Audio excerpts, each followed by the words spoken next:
Well, good morning, everyone. I'm Don Zavis, one of the co-founders of the Tucson Paranormal Society. Welcome to Inside Tucson Paranormal, your spot for all things otherworldly and paranormal here in Tucson, Arizona. Like always, we have an amazing guest who's actually been on the Tucson Paranormal Society radar for quite some time. He's going to be a speaker at one of our upcoming events, but also was gracious enough to offer to be our guest for today's conference call.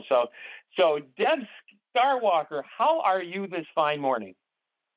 I'm excited to be sharing this information I'll be talking about. Well, that's wonderful. We really appreciate you getting here. So I have a long list of introductory things about you, but I always find that I always pale in comparison to having our guests. So can you share with our listeners kind of who you are, what you are, how you you started your paranormal journey? Okay, wonderful.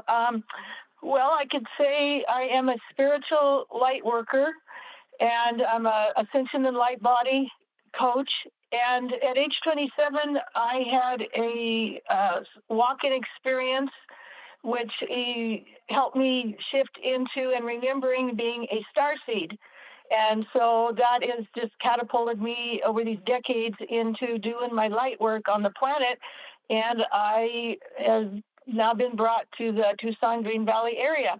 Also, I'm an interdimensional gatekeeper, meaning I can see, feel, communicate with many dimensional levels and beings. And also am a shamanic practitioner. And I lead a metaphysical drum circle in the Green Valley area that is very powerful, that helps us shift dimensionally. And also work with sacred geometry, medicine wheels, and labyrinths in a different higher ascension way of working. Plus, I activate Earth grid portals and work with the grid, and am a metaphysical teacher of many different classes, and I'll share my website later. But also, I do frequently communicate with galactics, or what you would call ETs. I like the term galactics.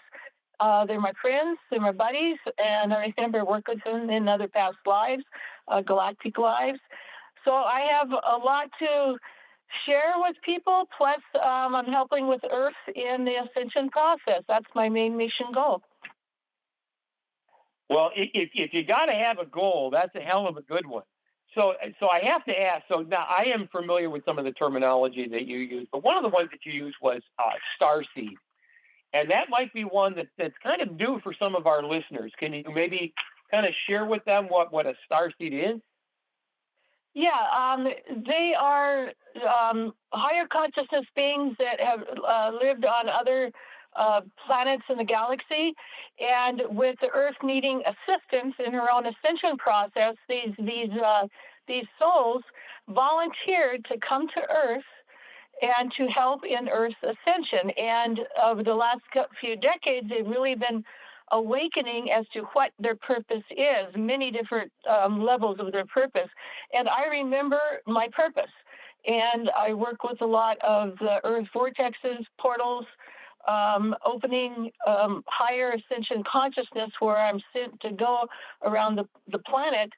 And the starseed is just helping to bring in a higher vibration and help teach people to awaken to their own ascension consciousness. So when you say, I'm absolutely fascinated. I think the first time that we met, when you had mentioned that, I'm fascinated by the concept because, again, I believe, and being devoutly Catholic, I believe that your soul, or the essence of what you are, comes from somewhere and is put into you.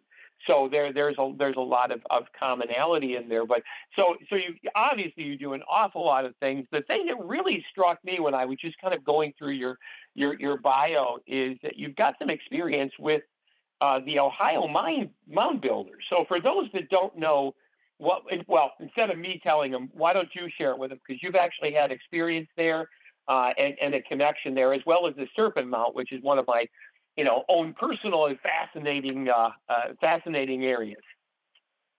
Yeah, In Ohio, it was discovered that there's nearly 2,000 years ago that it's these geometric mounds based on sacred geometry and aligned with many astronomical observing of equinoxes and solstice time periods were built in Ohio, and there's like over 70 of them.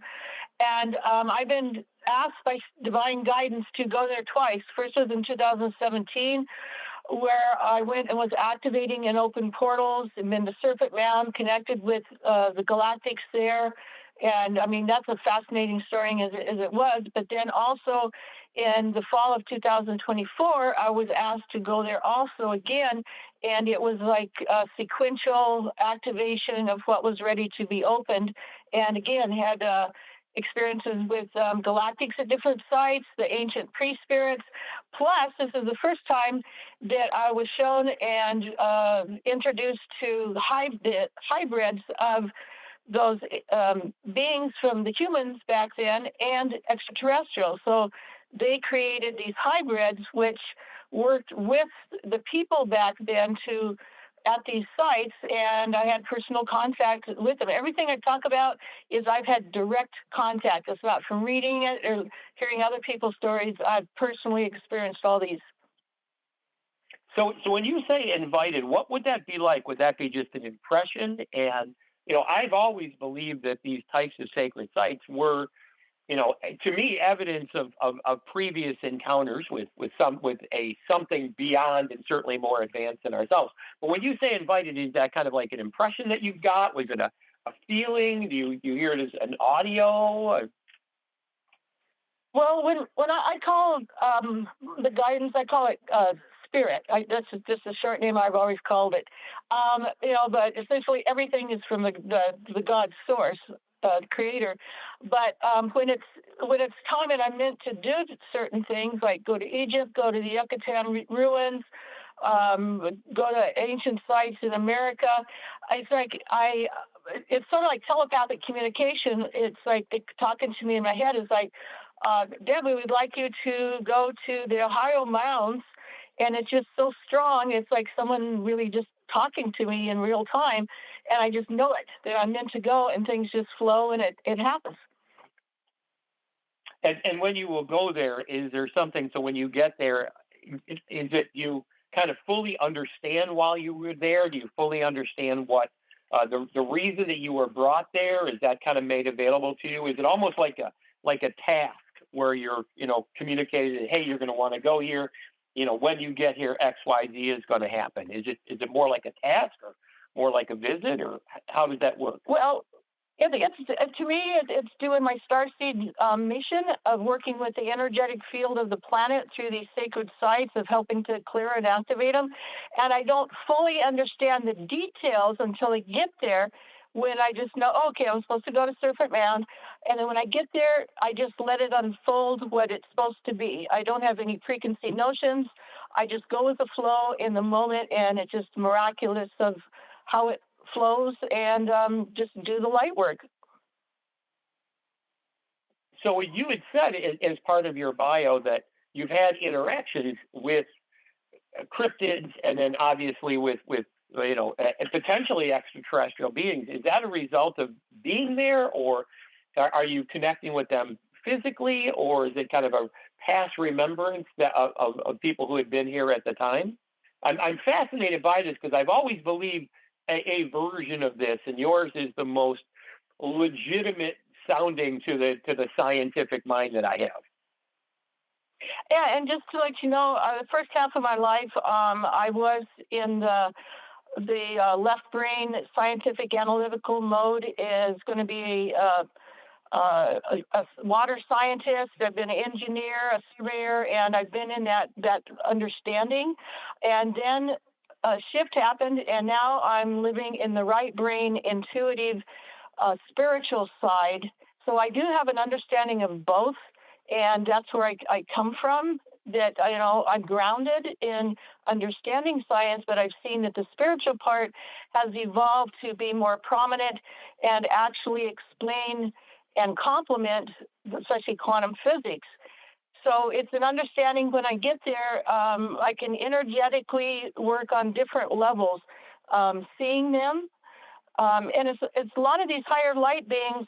They don't have a physical body per se. They're more of a light body and energy field, and I can shift dimensions where I can see them in that type of what they're presenting themselves as. Like Sir Bigfoot, I can see it's a in between a physical and an energetic seeing, but I can see it with my third eye. So I'm going past just using my physical, normal human eyes. It's using the third eye that is seeing in a different frequency. It's just as valid. It's just on a different dimensional vibration.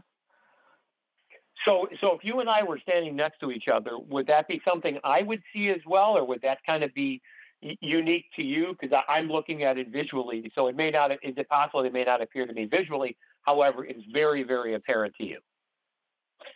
Well, and this is the big thing I try to teach the students is everything is frequency, just like Tesla said, energy, frequency, and vibration. The higher our frequency and vibration is, we can access these other dimensional levels. It's just like tuning a radio station. You got to turn the dial to get a certain frequency, and then you can hear what's going on, or in this case, see on a different level.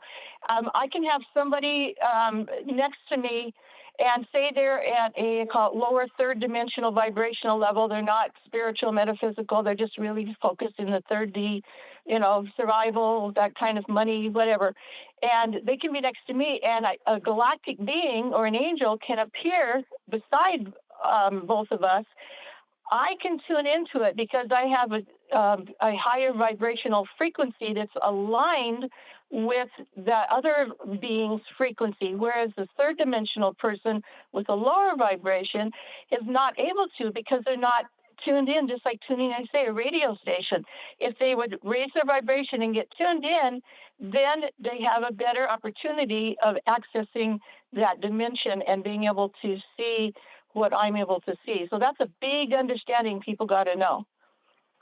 So, and as I understand it, that's actually something that you teach. One of the things that you teach is your ability to get that, because again, cryptids are my favorite part. And you talked about, werewolves, dragons, thunderbirds, which were, accepted here in the Southwest.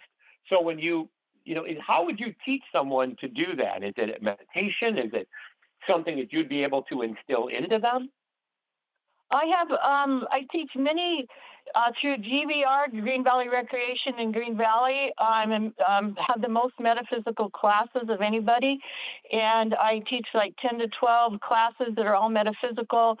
One of them is awakening your intuition and psychic abilities, all kinds of classes that help people raise their vibration because they are experiencing and feeling and understanding, whoa, this stuff is real because they're experiencing it. That's what I do. I help people get to that level to raise their vibration to have these paranormal experiences. So now, for the people that you are able to help raise that, is that something you would train them to do, or is it something that you would give to them, kind of as a, for lack of a better word, a metaphysical gift? I mean, obviously there are, I believe that there are, light beings. I believe that there are, things that spirit surrounds us constantly. But there's only a small section of the world that, for whatever reason, has the gift of being able to understand and connect with that. So for someone like myself, who's never really had an experience, my wife is the psychic of the group. Essentially, for lack of a better word, I'm a businessman, but I'm fascinated. I'm again, what I kind of refer to as that healthy skeptic. I believe that there's something, but I don't believe that everything is paranormal or metaphysical. How would you take someone like me, into it to open up that opportunity? Well, I say that people have to learn and practice being in a right brain, intuitive, feeling mode versus as it's mostly the way it is. Mostly men are into the left brain analytical. They're the scientists, the engineers, where women are more in the right brain. So I tell when the men in the group, I say, well, this might be difficult for you, but in order to do this, you have to stop analyzing everything, and that's what a lot of them say, I can't get out of my head. And so through different techniques, I help them start to feel, start to connect with their intuitive side, which raises their vibration, and then they start having experiences. I don't give people like a attunement thing. It's like I want to empower people to their own awakening through techniques, exercises, through practicing, shifting into that higher right brain intuitive state of consciousness. Does that make sense? No, it makes absolute sense because I am one of those, very, very much analytical minded people. And, my first inclination is that there has to be a, scientific, natural explanation. So if I can't see it, it doesn't exist. But when you talk about even the cryptid that you've had interactions with, I would love to, one of the things in your bio talks about, Bigfoot or werewolves. And I actually come from Michigan. And one of our houses in northern Michigan was actually only 3 miles away from the number one, most referred to dog man sighting in history. And the Native Americans in northern Michigan have had their experiences of, dogmen or werewolves, and I've always believed as the Native Americans of northern Michigan, that it is a paranormal, it's a metaphysical being. It can manifest itself physically, but it's primarily a metaphysical being. So maybe if you could share with our listeners, maybe some experiences you've had with, a Sasquatch or Bigfoot or, werewolves or thunder dragons, anything. I think that's really fascinating. Yeah, I mean, I'll briefly say that, and I'm going to be going into more detail at the meeting I'm going to be speaking at in June. I'm going to have a PowerPoint and go into. And I would say basically, again, it's that same what I talked about. If two people, one's third dimension and one is fourth or fifth dimension, they're tuning into different levels where they can see different things. It's like our eyes or our hearing have certain ranges that we're able to access. And other people that have evolved those abilities can see in a range that, say, the normal 3D person can't see or experience. And that's like it with these the Bigfoot and the werewolves, and that's the same thing. And in fact, that is science through quantum physics is now shifting and proving the ancient metaphysical understandings and sort of laws of working with energy and frequency that science doesn't have all the answers. It's evolving. The earth used to be flat according to science, and then it evolved and they got instruments to prove it. But when quantum physics came along, it's like, whoa, they understand everything is energy, and there is a lot of quantum physics laws that are proving that metaphysics, long distance healing, entanglement and entrainment are actual valid things, which verifies why people can see, say, ETs, galactics, the Bigfoot, and understanding. And I go into detail in that because that's how I figured out my understanding of it. That, like, for example, the Bigfoot. I met two of them. One was in South Dakota and one was in Tucson. And the one in South Dakota, I just have dialogues with it. You can see it and see the portal where it lives. And basically, I said, well, how come, people want to go out and shoot them to prove it? It's like the people going out to want to shoot them to prove it are definitely third dimensional, wanting fame, money, whatever. They're not going to see these highly evolved Bigfoot.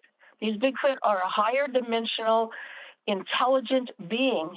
So, of course, their frequency is so high, it's above the range where the third dimensional person will be able to see it, just like I was talking about earlier. And see, that's the big distinction is your vibrational level helps you understand and be able to access different dimensional phenomena, beings. And that's why it's so important to raise the vibration and tap into that right brain intuitive side. It's interesting you brought up a wonderful, wonderful point that I've personally used in my conversations is that, I've had people come to me and say, well, how come, science doesn't this, right? Can't find it, can't find a body, we can't see it, it does all these things. And I love to refer back to that science seems to be the go-to for the skeptic or non-believing community. And again, I'm a healthy skeptic. But it's interesting because I love when you brought up the earth was flat. Because there was a period of time where all of the greatest scientific minds were convinced that the earth was flat. The greatest medical minds of their time, were convinced that bloodletting was the way that you would solve anybody's problem, that, you had too much bad blood. And if you let some of the, now in retrospect, we realize that's silly. That never made any sense. I just read recently that so many people that during the Civil War, the amount of soldiers that were killed because of mercury poisoning, or before we realized penicillin, or that because we couldn't see, microbes, we couldn't see bacteria and viruses. Again, all of the prevailing minds of the time, the greatest thinkers of their time, were convinced in some way. And I think that 50 years from now, 100 years from now, history is really going to point that out again, that, again, the greatest thinkers of our time that were absolutely convinced of something are going to be found that, what, you're probably wrong. Well, so I love the fact that you brought that up. An important point also is that from whatever perspective vibration you're coming at towards something like say proving Bigfoot or werewolves, you're going to get a result based where you're coming from. And most of that are left brain scientists that are in their brain and don't have access and haven't tuned in to even know they have the ability to access their right brain intuitive side. And so they're going to get answers. That's why they won't discover the Bigfoot, because Bigfoot is out of the realm. Once we start saying, well, maybe science isn't what we should be basing this on, because now quantum physics is proving going beyond science, that is merging with metaphysical, long, ancient understandings. And if you come to it from that angle, from a higher perspective of your analysis, that you will then get results based on that. So you see what I'm saying? It's two different ways of determining, well, what do we base this on? Do you want the old scientific left brain that is just sort of, they're stuck in that? Or do you want to go into a higher left and right brain balanced perspective of analyzing, working with, understanding all these dimensional beings that are on a different frequency? Mm-hmm. Yeah, it's interesting. Even something simple. I mean, if you look at if you would have seen a cell phone 400 years ago, that would have looked like magic. Television would have seemed otherworldly. I mean, there'll be so many changes that have come up and that we're now experiencing. And I personally believe, again, when you look at the metaphysical component, it's almost like religion. To some people, no evidence is required. To other people, no evidence is enough.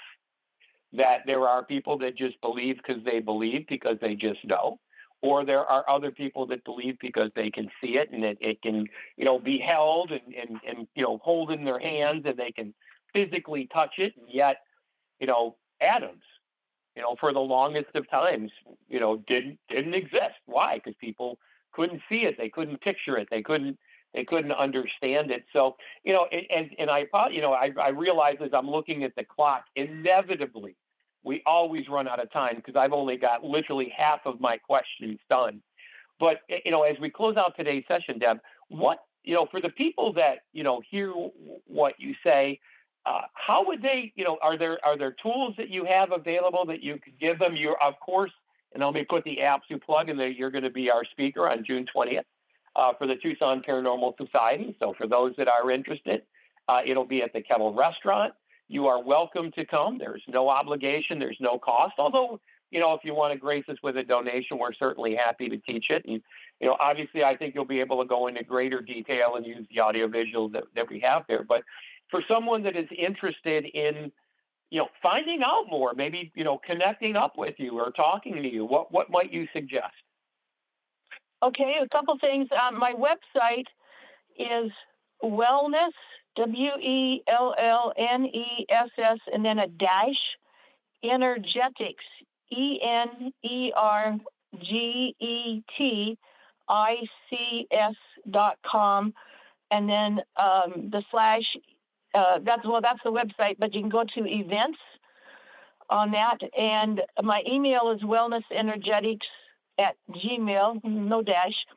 And a couple of things I do have in Green Valley area is once a month on the third Sunday, I have a metaphysical drum circle that taps into spiritual, energetic, and shamanic group drumming where we are shifting dimensions. We had one yesterday that was amazing. And then also on the first Tuesday monthly in Green Valley, at 1 o'clock to 2:30, I have various, this is free to anybody. We have energy practices, working with different tools and techniques to awaken your intuition, ability to feel energy, the right brain thinking. And then on the third Thursday, if you're a GVR member or you can get a pass to come, I also have metaphysical different topics every month for that.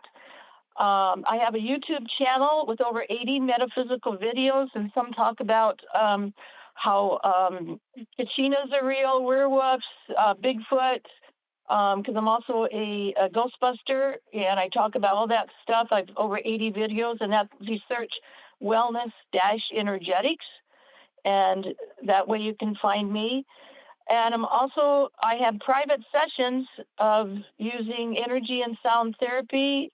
Like say, I'm a shamanic practitioner. I use drumming and can do power animal retrievals, chakra balancing, and work with energy.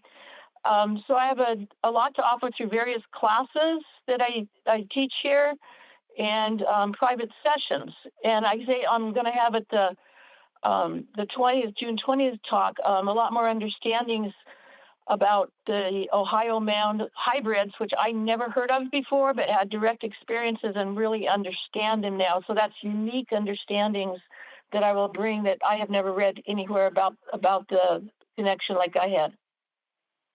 Yeah, it's interesting you mentioned the hybrids that, now there seems to be so much disclosure going on between, governments or science or the military that, kind of we've known all along there's been something percolating, but now just based on the overwhelming evidence that, a lot of the things that have been concealed are now, again, a lot of the disclosures that are coming out, even, the hybrid, that, there's a kind of potentially a human / extraterrestrial kind of hybrid.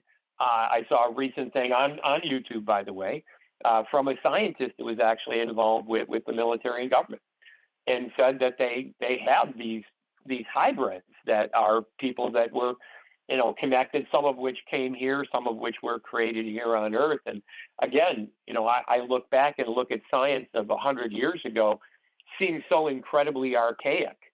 And now I can only imagine what science is going to look like, when my grandchildren are in their 50s and 60s. And, we're going to look at what we do right now is absolutely archaic. So I think that there's, again, this big outpouring. So Deb, it was an absolute privilege. I know from the first time you and I met that you were going to be active and certainly well involved in the Tucson Paranormal Society.